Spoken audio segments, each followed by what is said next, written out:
Hello, my name is James Arroyo, and welcome to Chapter 3 Group Development. We've discussed groups in general. We've discussed how groups work as systems. Now we're going to be moving on into practical application of how groups develop, some of the stages of group development, and then some strategies of avoiding some common challenges regarding group development. So let's dive right in.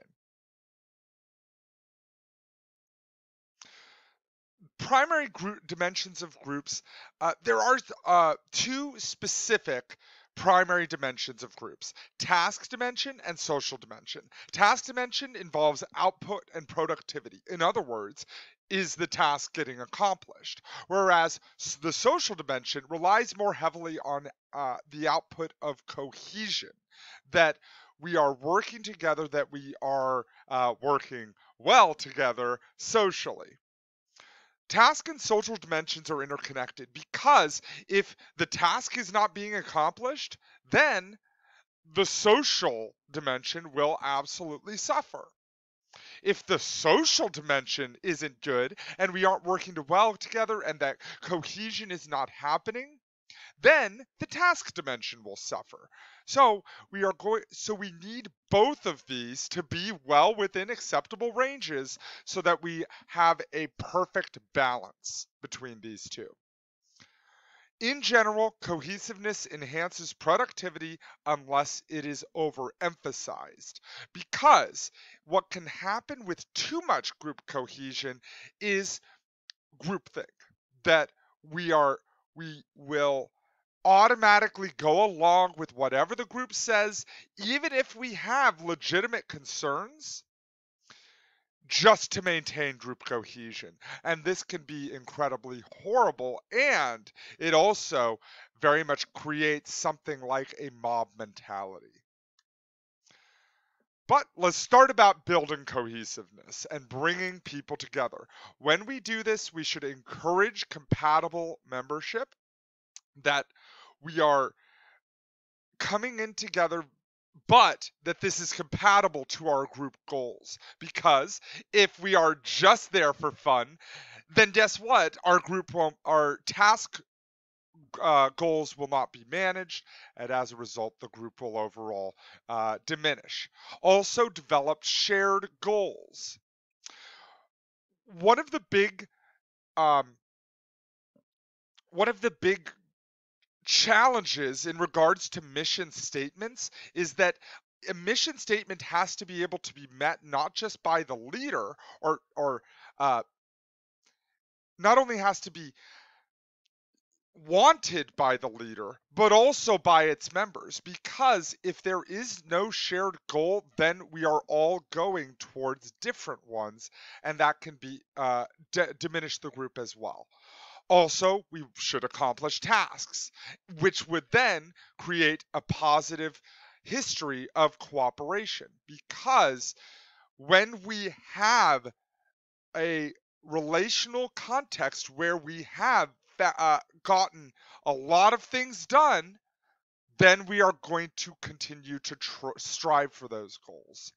Whereas if we have a negative history of cooperation in that we didn't get things done, then that can cause a lot of challenges, because we're like, well, what's the point? Because this hasn't worked before.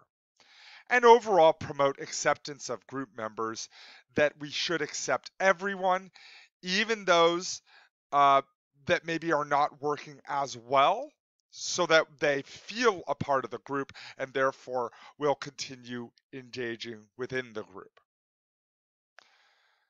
So there are four models of group development: forming, storming, norming, performing, and adjourning. But we will be focusing mostly on forming, storming, norming, and performing. Forming is, and this is all within Tuckman's model of group development. Forming is individuals joining for some reason, the actual getting together. This is where a lot of learning about each other will happen. Then we have storming.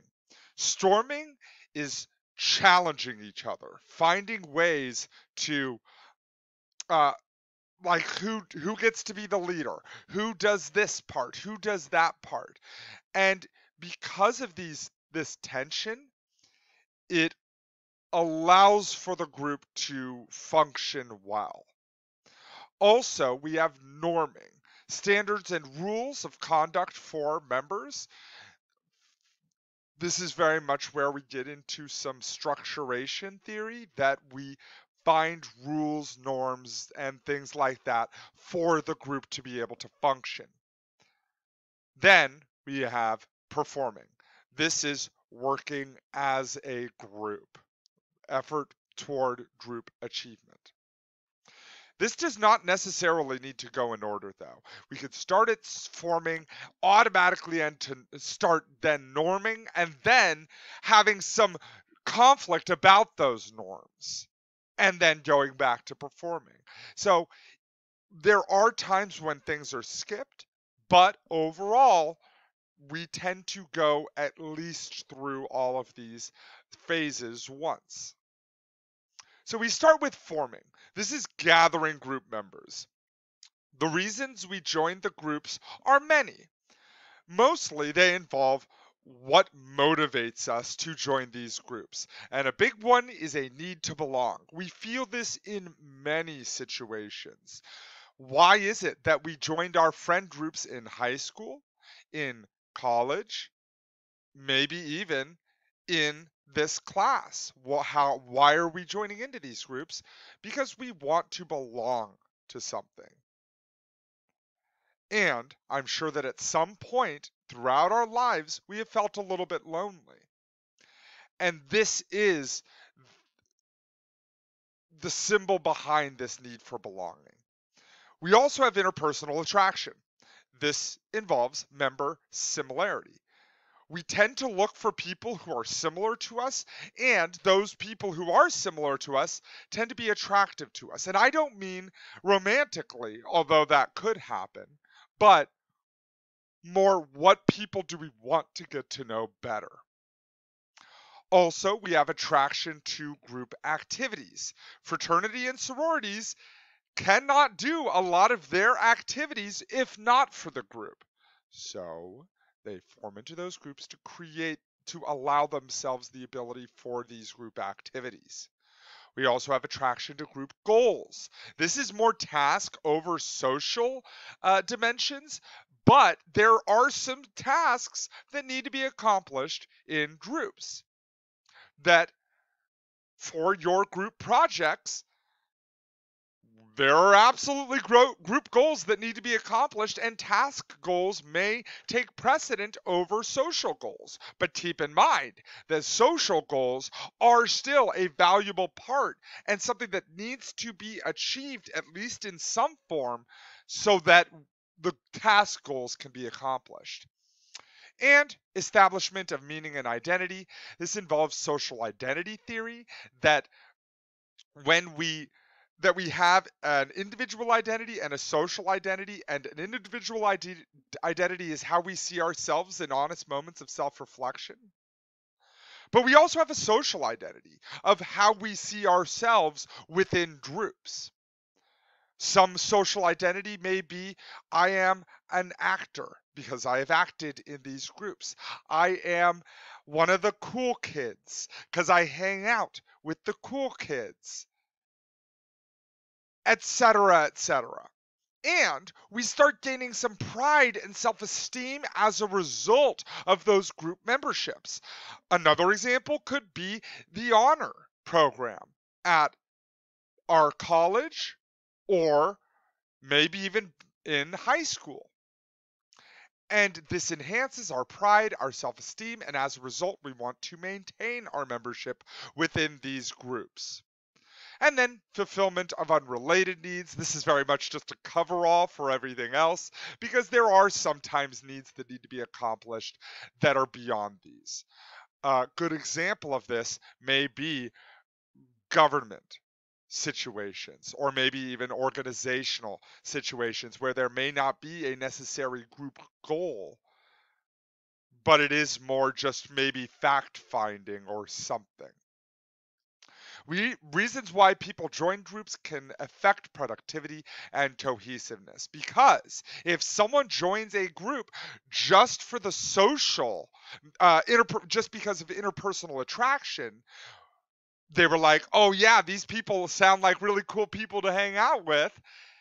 But the rest of the group's goal is to achieve group goals, then that can come into conflict, and that is something that is then resolved in the storming section of the Tuckman's model of group development.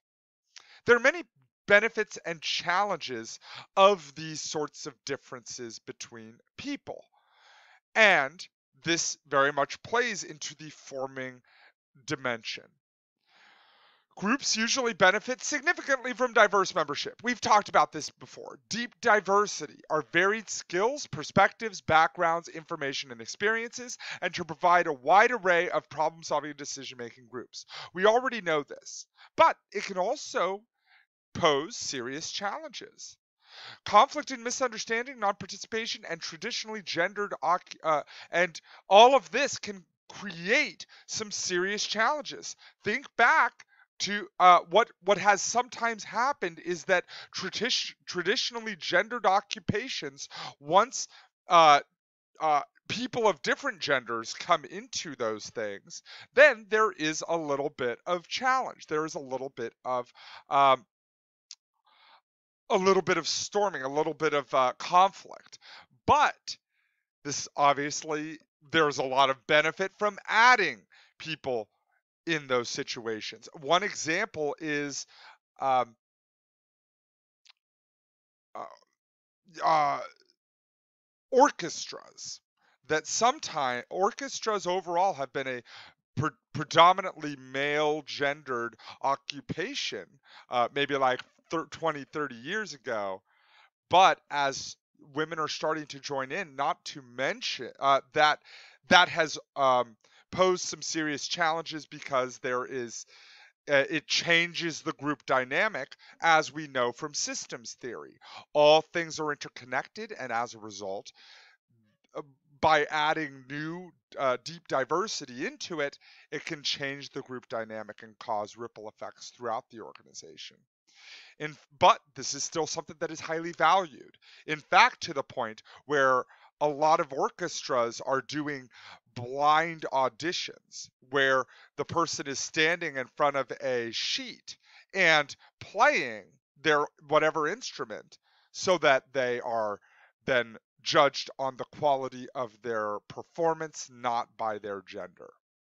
And then we also have generational differences. And generational differences are based in the culture and, well, more co-culture of what were the formative experiences of this generation's life versus this generation's life. And because of those, it can cause some challenges. One big challenge for generational differences in our situation,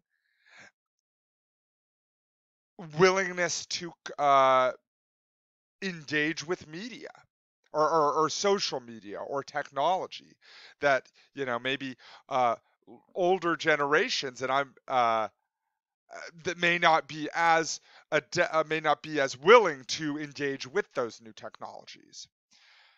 Diversity overall is a generally positive influence, though, and a culture of inclusion, openness, and acceptance must be established for these benefits to take place. But fighting against these, against having diverse groups, is a losing battle and is something that we have to be striving against. How much diversity should we have in a group? Overall, the standard rule is about 20% is an important minimum standard for diversity, because at that point discrimination decreases, because it may become tokenism, or maybe perceived as tokenism by the um, by the more dominant group if there is one or two people in there. But 20% discrimination decreases, and even better results when we are far beyond that minimum. How should we engage with, how should we be in diverse groups? How should we act? First, encourage a getting to know you conversation. Something as small as this can achieve some of these social goals and to allow for us to leverage this deep diversity. Also, finding areas of commonality and cooperation. So, find areas where we are the same. A lot of times in culture, the thing that is most salient is how we interact with someone interculturally. So, if the differences are most salient or are on our mind, then intercultural communication may be more strained versus if we are focusing in things where we are more similar, that can cause a lot of connection and a lot of agreement, and then we can start finding ways to add in that diversity. So at least to start, commonality and cooperation. Also avoid abhorrent behavior. This is those bad things, calling people names, stereotyping, all of those things. Obviously, we want to be sure that we are avoiding. And lastly, establish clear group goals.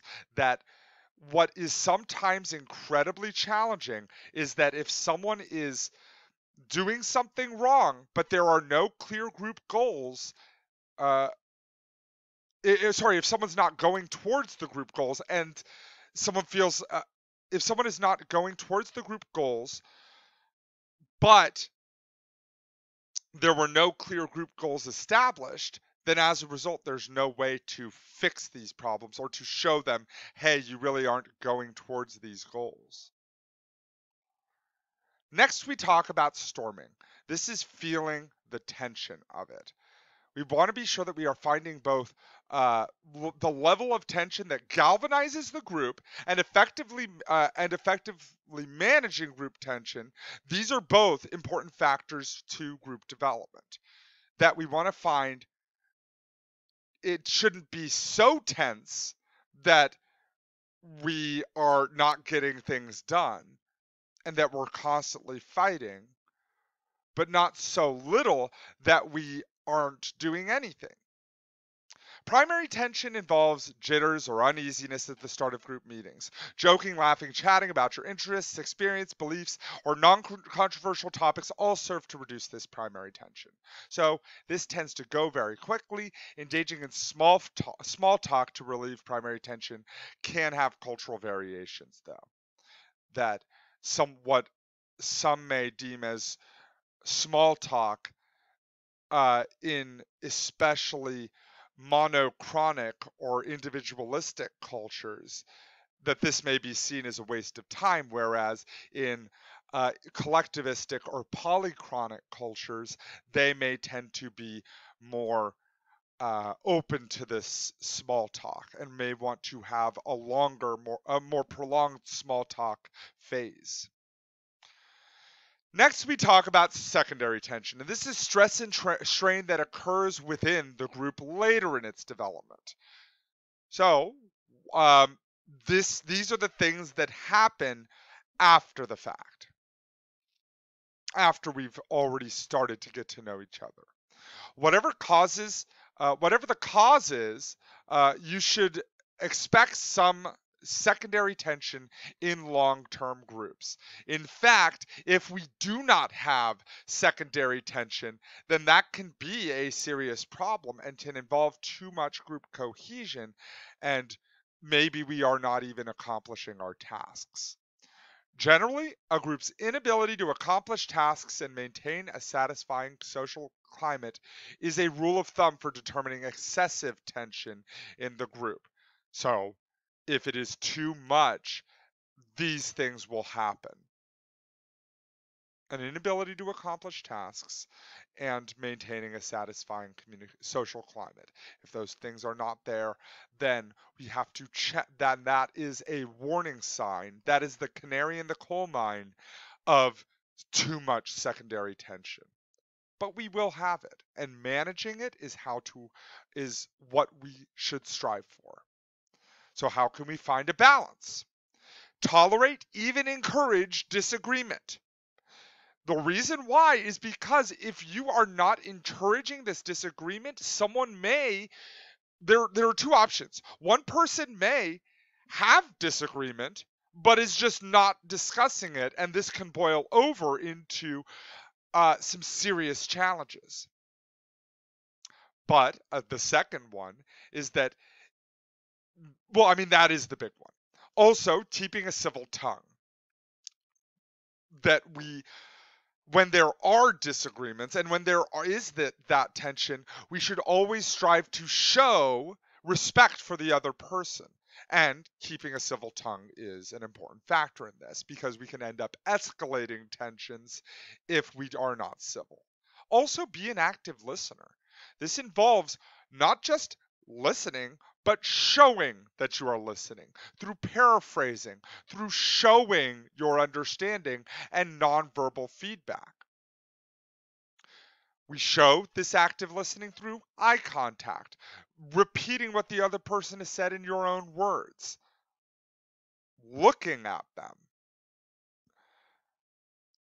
Active listening shows respect for the other person, and when someone doesn't feel respected, tensions tend to escalate. And even using humor. Obviously, this should be within the realms of good taste and appropriate, but humor is also a good way to reduce tension. In fact, there is a lovely quote. Humor is like a rubber sword. It gets to the point without drawing blood. And that we want to be sure that we are engaging with some of this to humor, but obviously staying appropriate. Next, we talk about norming.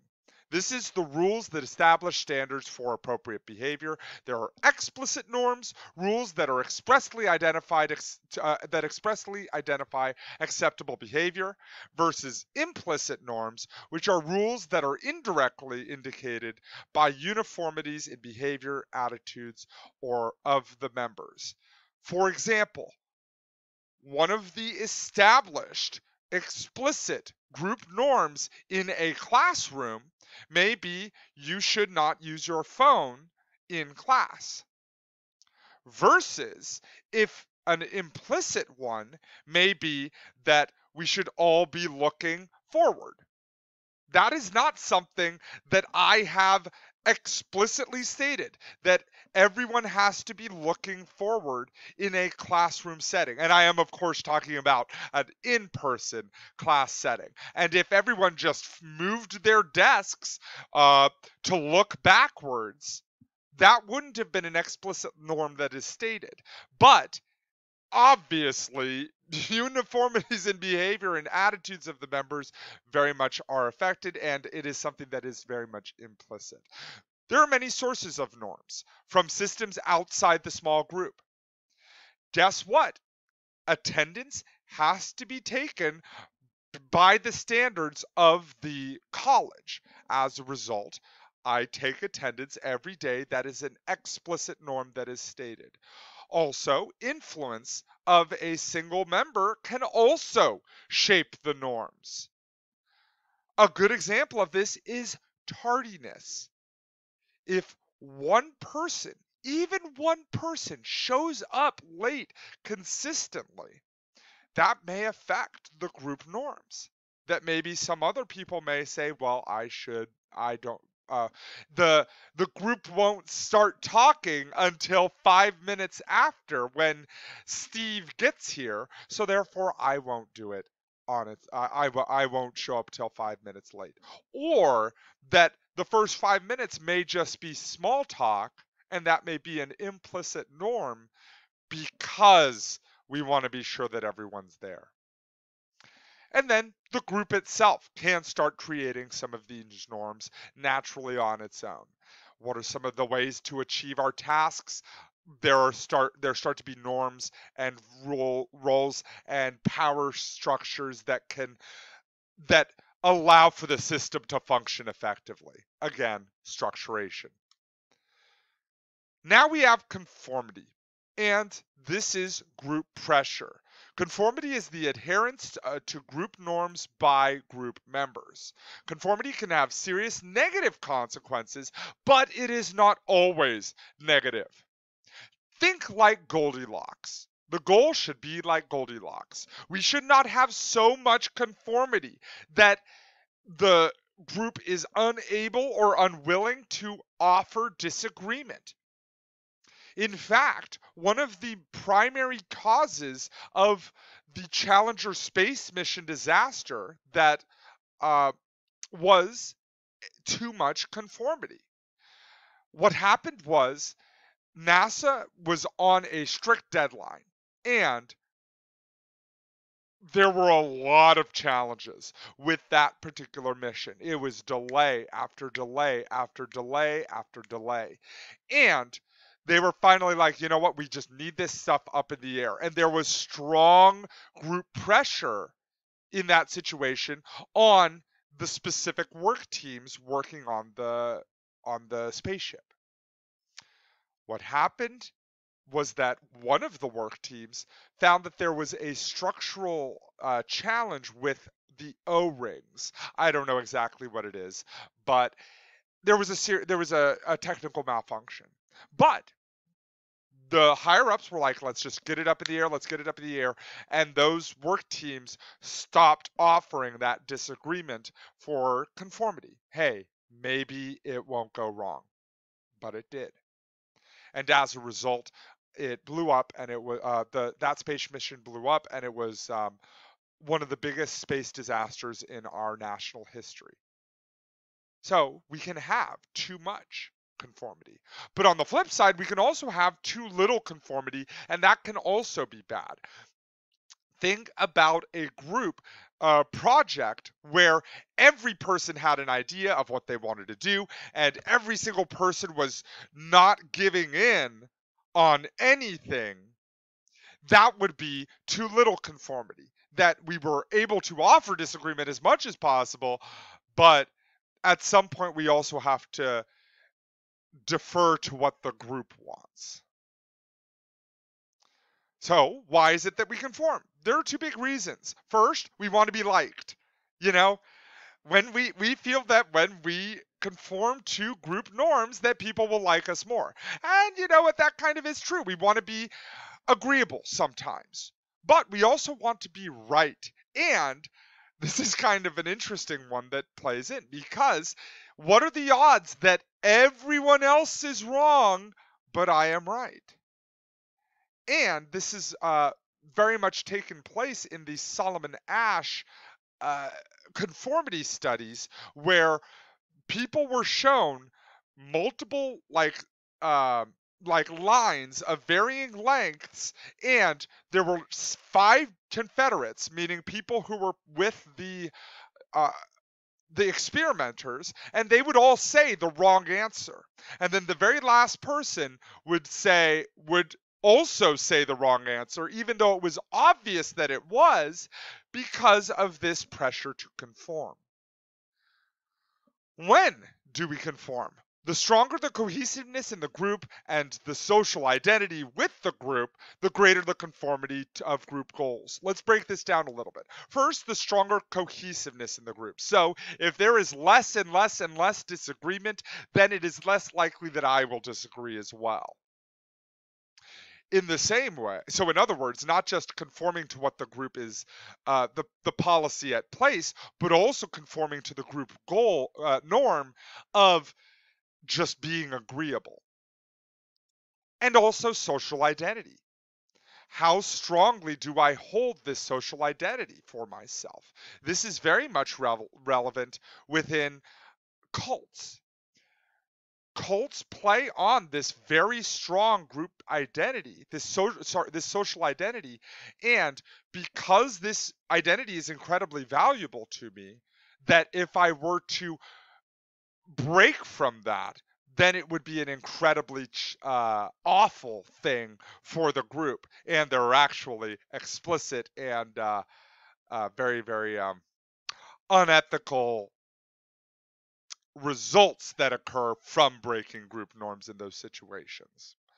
Conformity is also greater when individuals expect to be group members for a very long time.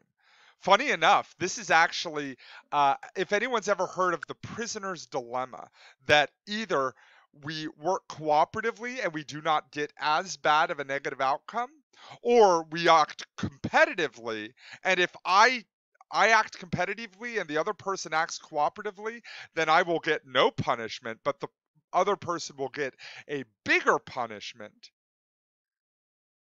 That tends to happen more in shorter times. But with the extended prisoner's dilemma, then where this will continue to happen over and over again, then I am more likely to actually say, you know what, let's work together and let's find a mutually satisfying conclusion and act cooperatively together because we know that this is going to be a consistent thing. We also have conformity. It is greater when individuals perceive that they are lower status than in the group than other members or of that group, or that group, or that the group does not completely accept them. So, in other words, if I feel like I am of lower status, then obviously I will not feel like my disagreement will be as accepted. And this also plays into power differentials and not to mention culture. Collectivistic cultures tend to have stronger power distance that I feel like I am of lower status than other people, and that is more pronounced in collectivistic cultures than in individualistic cultures. So that may be one of the big reasons why those in collectivistic cultures tend to conform more. So, how do we address non-conforming members? And again, conformity has to be like Goldilocks. Some of it is good, but if there are people who are consistently non-conforming and not for good purposes, at that point we have to be sure that we are avoiding that. And there are some ways to do that. But first, we talk about how we usually handle these. First, the group members attempt to reason with the deviant, telling them, hey, here's why this thing is problematic. And that can be fine. You may also try to seduce them, find ways to sweeten the pot, try to tell them, hey, you know what, maybe you want to do this good part of the group project, then let's do that. Or, hey, you know what, if you do this, then maybe you won't have to do more of the presentation. Also, but obviously that could be challenging if the person feels like the pot is not sweet enough, and can also act as a benefiting the non-conforming member. Also, trying coercing them by trying to attack them or being like, yo, Steve, why are you like this? You're horrible. Things like that tend to not work because then the person just could either fight back or flight, isolate themselves, or what's even worse, isolating the group member can also be a way that this tends to happen because and that the whole group then tends to have to work harder to compensate for them. Here's what we should do. We should adapt communication norms of the group to this member. This may mean setting up specific rules of communication, also we can encourage change when norms are excessively rigid. If the norms are too rigid, then this can cause some fighting against the norms, and encourage change when norms are too elastic. So, in other words, it can go both ways, and we want to be sure that we are strengthening or stretching those norms when needed. Last, we talk about performing. Performing is achieving that group goal, and motivation to perform is involved with social loafing and social compensation. The collective effort model states that members of a group are strongly motivated to perform well in a group if they are convinced that their individual effort will likely help in attaining results, as valued results. So, therefore, if someone seems like their task is unimportant or meaningless busy work, or if the member's effort is expected to have little effort on the group's outcome, then what can happen is that social loafing can occur. Social loafing is not putting as much effort in as we would normally, if not for the group. So we want to be sure that we are avoiding this. Social loafing again is reticence to participate in group discussions because can also reticence to participate in during group discussions because of shyness does not constitute social loafing. This more likely would be that primary tension that we discussed in the storming phase. So how do we address it? There are many ways to address it, and we want to be sure that we are choosing the right one so that we have better group dynamics. Choose meaningful tasks. If the person feels like their task will lead to an outcome that is beneficial to the group, then that can be highly valuable. But this also speaks to an other imposed prophecy or the Pygmalion effect, where if we do not give someone meaningful tasks, then what happens is that uh, well, this may be due to our perception of the other person. If we feel that they are unable to achieve meaningful tasks, then we may not give them meaningful tasks. And if they feel like their task isn't meaningful, then they may not even accomplish that. And then that reaffirms my initial belief of the person that they were not able to achieve meaningful tasks to begin with. So we want to be sure that we are giving everyone meaningful tasks, regardless of our initial attitudes, so that we can change these things. Also, establish group responsibility norms that we are all working together and that we are all responsible for situations. What I'd highly recommend in this situation, and this also very much ties into holding members accountable, that setting time deadlines for things and specific meeting times. When this does not occur, then there can be a great deal of social loafing. Note critical importance of each group member's effort, showing again why each person's group member's effort is meaningful. So calling attention to it, the value that each group member is contributing, that is highly valuable. Also, we've talked about holding members accountable, also enhancing group cohesiveness, striving to make agreement a bigger thing could also help with social loafing. Confronting the loafer may be something that you may have to do.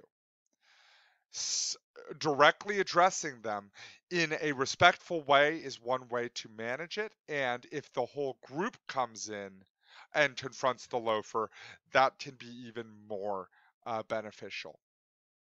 Consulting a higher power, and I'm not talking about, the man upstairs or whatever, but maybe a teacher, maybe a manager, maybe something like that to have the person of higher power intervene so that the loafer has to listen. You may also boot the loafer, and this is one of the very last things that we can do, just boot them from the situation entirely, and that is not something that we are capable of doing in a lot of situations. Group projects, we cannot remove the bad apple. But we may sidestep the loafer and use social compensation, which is increased motivation to work harder on a group task to counterbalance the anemic performance of others. So, in other words, all of us have to work more because of the loafer. So, there are times when groups outperform individuals, and this is the common one. Group members can outperform individuals in many situations. When tasks requires a wide range of variety of information, skills, groups tend to be superior than individuals. Guess what? Deep diversity plays a key part in this. That with deep diversity allows us to come up with a wide range of options. Just think to that quiz that we did last time about how we we were able to come up with more correct answers because we all had a wide variety of information. Also, when both the group and any individual are compared are without expertise on the task. So if a group doesn't have expertise on the task, and if an individual doesn't have expertise on the task, the groups tend to outperform the individuals. Both the group and the individual have expertise, and the task is an especially large and complex one. At that point, the groups outperform the individual. And the last one, comparing a group of reasonably bright and informed non-experts to an individual with special expertise, the group member decisions may actually sometimes be superior. This has all been supported through research. Now let's talk about when individuals outperform groups. Groups composed of uniformed layperson will not usually outperform someone with special expertise. So in other words, if there are people who do not know about rocket science and there is a expert in rocket science, and the problem is rocket science, then of course the person with special expertise will win out. Also, when norms of mediocrity are established, that can also cause some serious challenges, because when norms of mediocrity are established, then what can happen is that the whole group may act in mediocre ways even when that is not their potential, and that an individual who does not have that norm, they may be able to outperform. Also, when groups become too large, groups may become too large, and as a result, someone's task may not be perceived as something that is incredibly meaningful, and as a result, they may just skate to the side. Think back to those um, quizzes that we did where maybe there was a small group that performed this small task, and then the large group that performed that same task. Those the small groups tend to win out over the big groups. Also, when the task is a simple one, when time, then obviously that is it. I mean, the individual will probably be able to come up with an idea a lot faster, not to mention when time is a critical factor.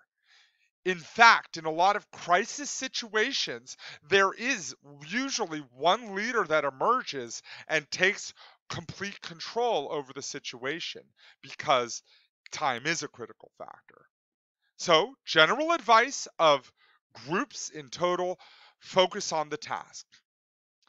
Social dimensions are important, and if not addressed at all, it can cause some serious challenges, but focusing on the task and trying not to focus as much on the social dimensions can be of great benefit. And also encourage participation of group members.